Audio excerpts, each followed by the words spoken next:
नमस्कार दोस्तों, स्वागत है आपका इन्वेस्टेक गुरुकुल चैनल में।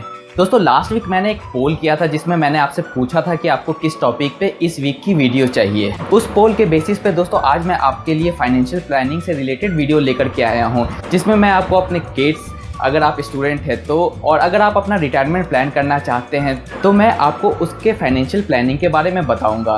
दोस्तों इस वीडियो में सबसे पहले मैं SIP के पीछे छिपे हुए कैलकुलेशन फैक्ट्स के बारे में बताऊंगा, जिसमें मैं आपको SIP में कंपाउंड इंटरेस्ट और ग्रोथ ऑप्शन के बारे में बताऊंगा। फिर मैं 2 म्यूचुअल फंड का एग्जांपल लूंगा जो कि इस मार्केट में काफ़ी ज़्यादा समय से हैं। फिर हम लोग उसके रिटर्न्स को कैलकुलेट करने की कोशिश करेंगे। फिर दोस्तों मैं आपको SBI के SIP कैलकुलेटर से कैलकुलेट करके बताऊंगा कि आखिर हमारा एक्सपेक्ट किया गया रिटर्न, अगर हम लोग लंबी अवधि के लिए इन्वेस्ट रहते हैं तो हमें टोटल कितना अमाउंट बना करके देगा।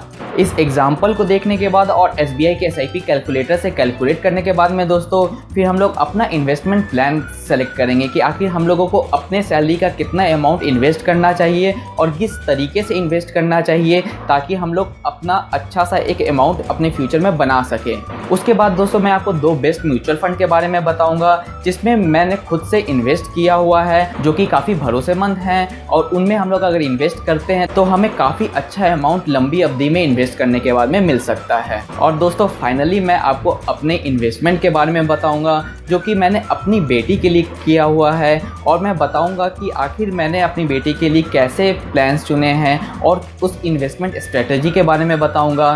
दोस्तों मैंने अपना अमाउंट तो सेम रखा है, बट मैं कभी कभी स्विच करता रहता हूं अपने SIP के बीच में उनके परफॉर्मेंस के बेसिस पे। इसलिए दोस्तों हमें हमेशा एक बात याद रखना है कि हम लोग चाहे स्विच करें लंबी अवधि में या ना करें, लेकिन जो अमाउंट हम लोग इन्वेस्ट कर रहे हैं उसे हमें कंटिन्यू रखना है। दोस्तों इतने सारे इन्फॉर्मेशन शेयर करने के पीछे मेरा बस एक ही पैशन है कि मैं आपको इन्वेस्टमेंट से रिलेटेड काफ़ी अच्छी इन्फॉर्मेशन प्रोवाइड कर सकूं।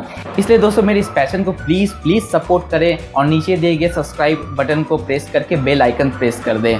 और दोस्तों अगर इस वीडियो से आपको थोड़ी सी भी नॉलेज गेन होती है तो प्लीज़ एक लाइक ज़रूर प्रेस कर दें। तो चलिए दोस्तों इस वीडियो को शुरू करते हैं।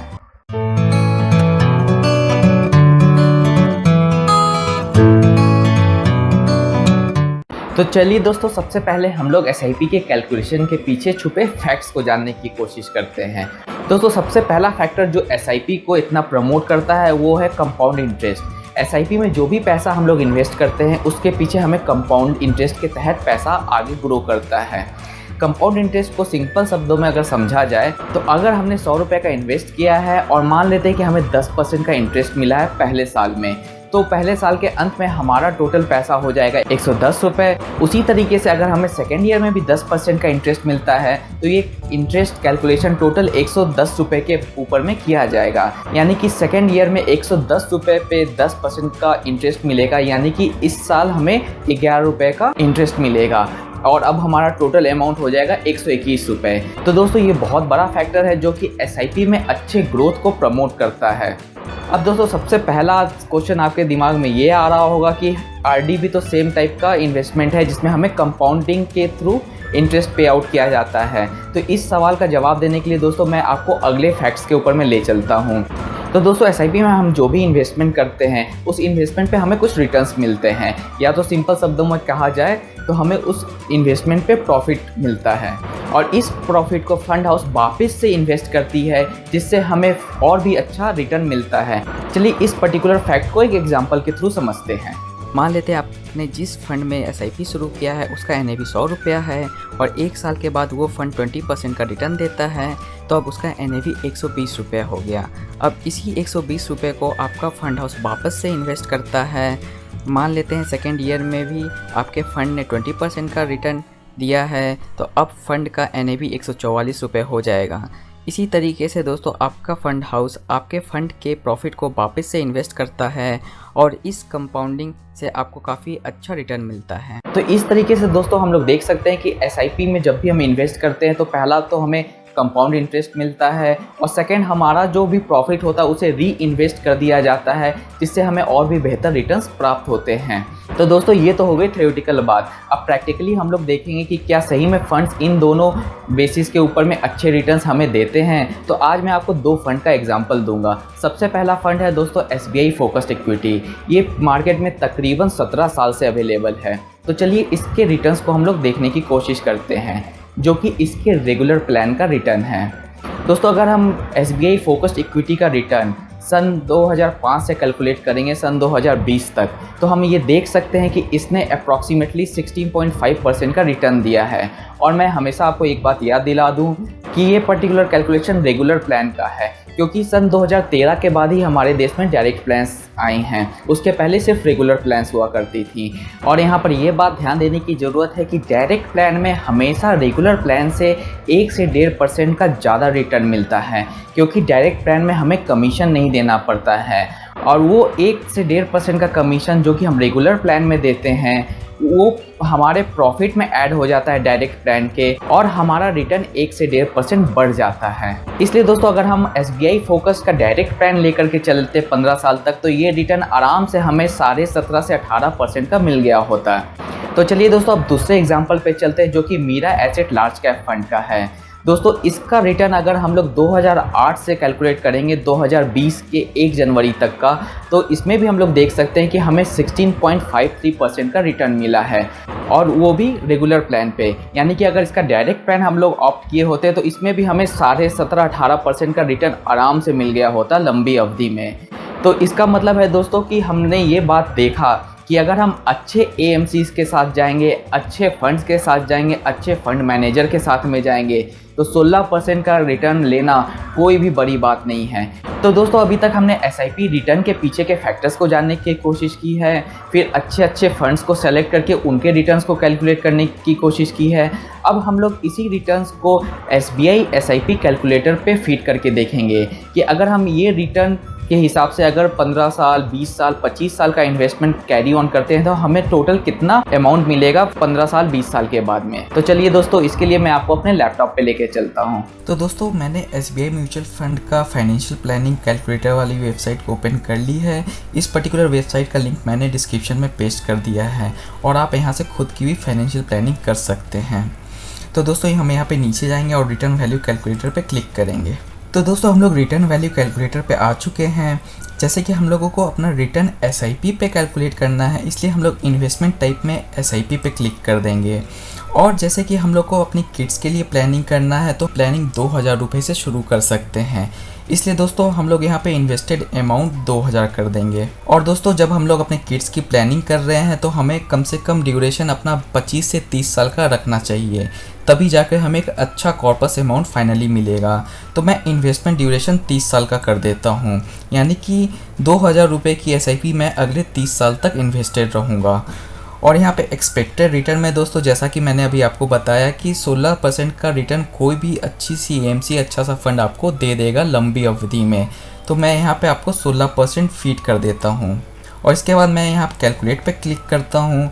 तो आप यहाँ पे देख सकते हैं कि 30 साल के बाद में मुझे 1,77,00,000 रुपए का अमाउंट मिलेगा, और मेरा इन्वेस्टमेंट सिर्फ और सिर्फ 7,20,000 रुपये का होगा। तो इस तरीके से आप देख सकते हैं दोस्तों कि अगर आप 2,000 रुपये के अमाउंट से भी अपने बच्चों के लिए प्लानिंग करना शुरू कर रहे हैं, तो 30 साल के बाद में आपके बच्चों को 1,77,00,000 रुपये मिलेंगे, जो कि वो कहीं पर भी यूज़ कर सकते हैं। इस पर्टिकुलर रिटर्न वैल्यू कैलकुलेटर से दोस्तों हम लोग डिफरेंट टाइप की प्लानिंग कर सकते हैं।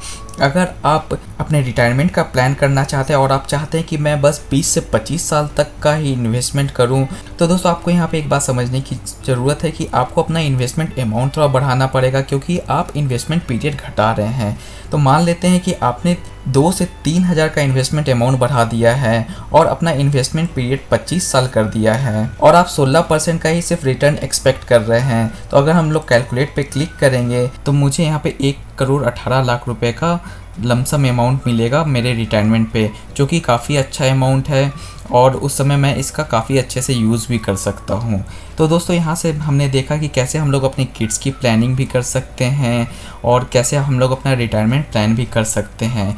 आप अपने हिसाब से दोस्तों इन्वेस्टमेंट ड्यूरेशन बढ़ा घटा सकते हैं, और आप कैलकुलेट कर सकते हैं कि आपको इतने पर्टिकुलर इन्वेस्टमेंट ड्यूरेशन के बाद में आपको कितना अमाउंट मिलेगा। उस हिसाब से आप अपनी प्लानिंग आगे बढ़ा सकते हैं।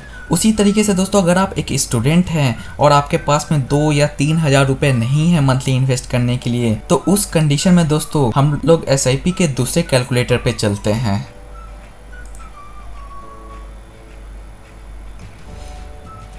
यहाँ पे दोस्तों आप यहाँ पे देख सकते हैं कि एक SIP का टॉपअप कैलकुलेटर है, इसको हम लोग क्लिक करके देखते हैं। यहाँ पे आप देख सकते हैं कि दोस्तों टॉपअप SIP कैलकुलेटर खुल चुका है। मान लेते हैं आप एक स्टूडेंट है और आप मंथली 500 से ज़्यादा इन्वेस्ट नहीं कर सकते हैं, तो दोस्तों हम लोग यहाँ पे 500 का अमाउंट फीड कर देंगे। और आप यहाँ पे कम से कम 30 से 35 साल का इन्वेस्ट करना चाहते हैं, तो यहाँ पे दोस्तों मैं 35 साल डाल दूंगा, क्योंकि दोस्तों मैं बार बार कह रहा हूँ कि जब आपका अमाउंट छोटा है तो आपको अपना इन्वेस्टमेंट लंबी अवधि के लिए करना चाहिए। और मैं यहाँ पे जैसे कि हमेशा से 16% का रिटर्न लेके चल रहा हूँ, तो मैं यहाँ पे 16% डाल दूंगा। और दोस्तों यहाँ पे अब आ गया कि कितना आप टॉपअप कर सकते हैं अपने SIP पे। तो दोस्तों मैं ये कभी नहीं कहूँगा कि हर 6 महीने पे आप टॉपअप करें, क्योंकि आप एक स्टूडेंट हैं। इसलिए दोस्तों अगर आप एक स्टूडेंट हैं तो आप 12 महीने पे तो एक टॉपअप कर ही सकते हैं। और 12 महीने पे भी दोस्तों मैं आपको ये नहीं कह रहा हूँ कि आप 500 रुपये का टॉपअप करें, आप 12 महीने पे सिर्फ और सिर्फ 50 रुपये का टॉपअप करें। यानी कि पहले साल आपने अगर 500 रुपये से शुरुआत किया है तो दूसरे साल उस इन्वेस्टमेंट में 50 रुपये और ऐड कर दें और उसको 550 रुपये का कर दें। और इसी तरीके से दोस्तों हर साल आपको अपने SIP को 50 रुपये से इंक्रीमेंट करना है। तो चलिए दोस्तों अब मैं इसको कैलकुलेट पे क्लिक करता हूँ और देखते हैं कि हमें कितना अमाउंट मिलेगा 35 साल के बाद में। तो आप यहाँ पे देख सकते हैं कि 35 साल के बाद में मुझे अप्रॉक्सीमेटली 1.5 करोड़ रुपये मिलेंगे। और उसी तरीके से दोस्तों आप यहाँ पे देख सकते हैं अगर हम लोग बिना टॉपअप के SIP करते हैं, यानी कि सिर्फ और सिर्फ 500 रुपये से ही SIP शुरू करते हैं और उसको हर साल सिर्फ 500 रुपये से कंटिन्यू करते हुए 35 साल तक चलाते हैं, तो हमें अप्रॉक्सीमेटली 1 करोड़ रुपये मिलता। तो दोस्तों ये आपके ऊपर डिपेंड है कि आप टॉपअप SIP के साथ जाते हैं कि आप सिंपल SIP के साथ जाते हैं।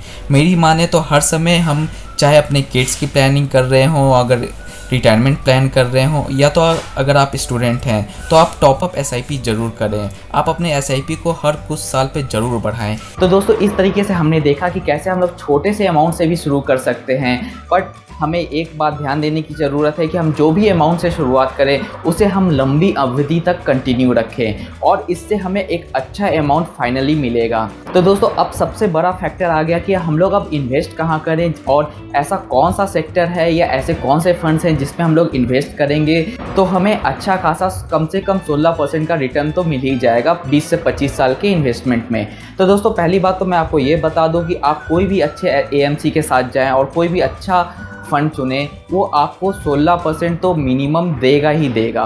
और अगर आप 25-30 साल के लिए इन्वेस्ट रहते हैं तो वो आपको कम से कम 18% तो रिटर्न निकाल के देगा ही देगा। तो चलिए दोस्तों मैं आपको मेरे 2 फेवरेट म्यूचुअल फंड्स की कैटेगरी बताता हूँ। सबसे पहली कैटेगरी है लार्ज कैप फंड्स की और इसमें मुझे एक्सिस ब्लू चिप फंड काफ़ी पसंद है डायरेक्ट प्लान में। और दूसरी कैटेगरी है दोस्तों मल्टी कैप की, इसमें मुझे SBI फोकस, पराग, पारेख ये सब फंड्स काफ़ी पसंद है। या तो इन फंड्स को अगर आपको सेलेक्ट नहीं करना है तो आप कैटेगरी पे फोकस कीजिए। आपको एक फंड लार्ज कैप कैटेगरी का सेलेक्ट करना है या तो आपको मल्टी कैप कैटेगरी का फंड सेलेक्ट करना है, लेकिन बस ध्यान ये रखिए कि इस दोनों कैटेगरी को छोड़ करके किसी और कैटेगरी में मूव करने की ना सोचें, क्योंकि और सब कैटेगरी में काफ़ी ज़्यादा फ्लक्चुएशंस हैं। तो दोस्तों अब आ जाती है प्लानिंग की बात। मैं जो प्लान फॉलो करता हूँ वो मैं अब आपको बताऊंगा। दोस्तों मेरे हिसाब से आप अपने सैलरी का 10 to 15% इन्वेस्टमेंट तो म्यूचुअल फंड में ज़रूर से कीजिए और उस 10 to 15% का इन्वेस्टमेंट जो भी करें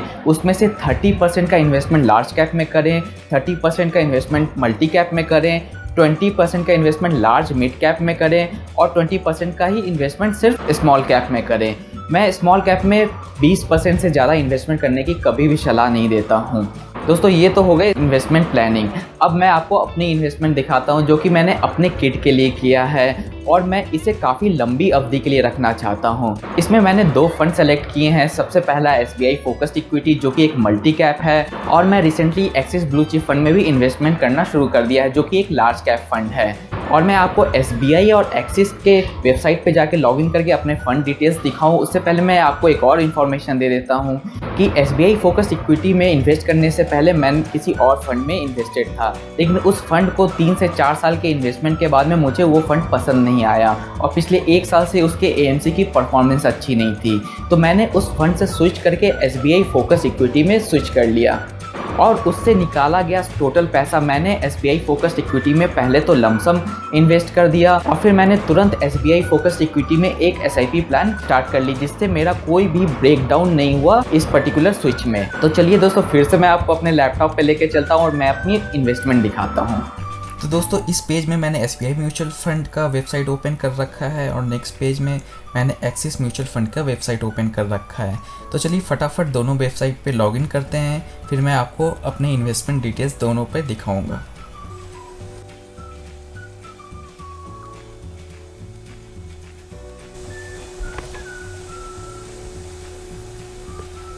तो दोस्तों ये मैंने लॉगिन कर लिया है।